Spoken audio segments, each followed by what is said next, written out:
Hello प्यारे बच्चों, study with brain channel में आपका हार्दिक स्वागत है। मैं प्रशांत पांडे हाजिर हूँ एक नए क्वेश्चन के साथ। A wire placed along east west direction. सबसे पहले तो यहाँ पर डायरेक्शन की बात कर लेते हैं। आप जब भी मैप को देखोगे तो सबसे ऊपर आपको नॉर्थ डायरेक्शन दिखेगी और नॉर्थ के अपोजिट में आपको साउथ डायरेक्शन दिखेगी।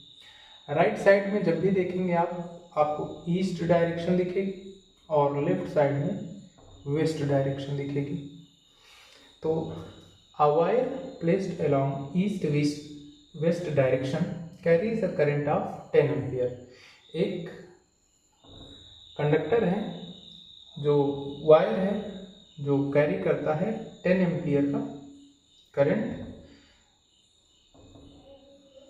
वेस्ट से ईस्ट डायरेक्शन में। Determine the magnetic field. अब हमें मैग्नेटिक फील्ड डिटरमाइन करना है, डीबी डिटरमाइन करना है, बताना है। Due to a 1.8 centimetre piece of wire, और जो लेंथ दे रखी है डीएल दे रखी है वो 1.8 सेंटीमीटर दे रखी है। अगर हम सेंटीमीटर को मीटर में चेंज करेंगे तो ये हो जाएगा 1.8/100 मीटर। लेकिन यहाँ पर डेसिमल जब हम हटाएंगे तो ये हो जाएगा 18/1000 मीटर, जिसको हम लिख सकते हैं 18 × 10⁻³ मीटर। Now of wire at a point 300 centimetre north east direction. देखिए जो पॉइंट दे रखा है वो नॉर्थ ईस्ट डायरेक्शन में है।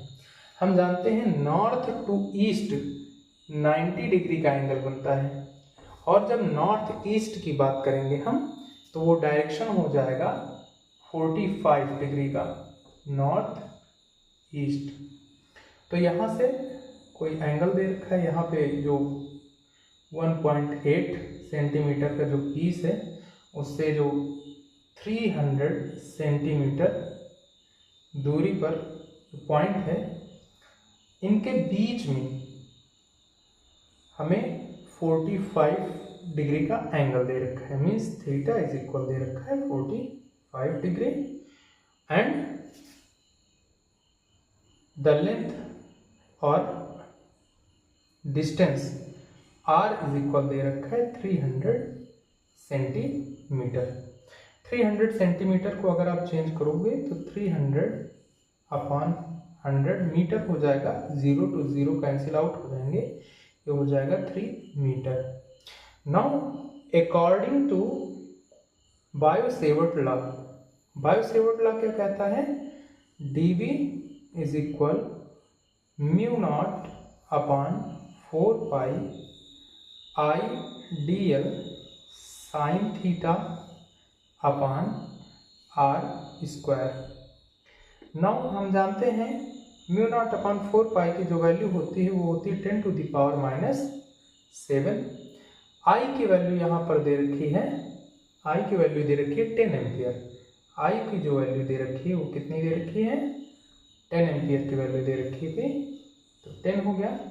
DL की जो वैल्यू फाइंड आउट की हमने वो आ गई है 18 × 10⁻³ मीटर।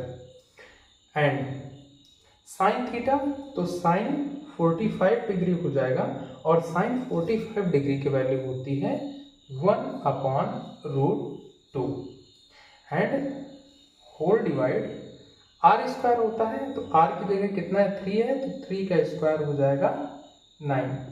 नाउ 10⁻⁷, 10⁻1 मतलब 10⁻⁻6 हो गया, और 10⁻⁻6 + 3 तो ये हो जाएगा 10⁻⁹। अगर हम यहाँ से देखें तो 3 3 जा 9 होगा, और 9 2 जा कितना हो जाएगा? 18 हो जाएगा। तो यहाँ पर मल्टीप्लाइड बाई 2 और अपान में आ जाएगा √2। देखो अगर हम इसको और सॉल्व करते हैं तो हमें यहाँ पर 10⁻⁹ और 2 को हम लिख सकते हैं √2 × √2, और इनके अपॉन में कितना था? √2 था। तो तो 1√2 से 1√2 ये कैंसिल आउट हो जाएगा और यहाँ पर हमारा जो बचेगा वो बचेगा √2 इंटू 10⁻⁻⁹। अगर आप यहाँ पर देखें तो √2 की जो वैल्यू होती है वो होती 1.414235। तो हम यहाँ पर केवल 1 ही डिजिट में लेते हैं डेसिमल के बाद, तो यहाँ पर हो जाएगा 1.4 इंटू 10⁻⁻⁹। ये हो जाएगा dB, मतलब मैग्नेटिक फील्ड आएगा 1.4 इंटू 10⁻⁻⁹t। प्यारे बच्चों, अब आपको हमें यहाँ पर बताना है, या फिर आप कमेंट करके बताइए ये जो हमने T लिखा है इसकी फुल फॉर्म क्या होती है, मीन्स जो मैग्नेटिक फील्ड है इसकी यूनिट क्या होती है।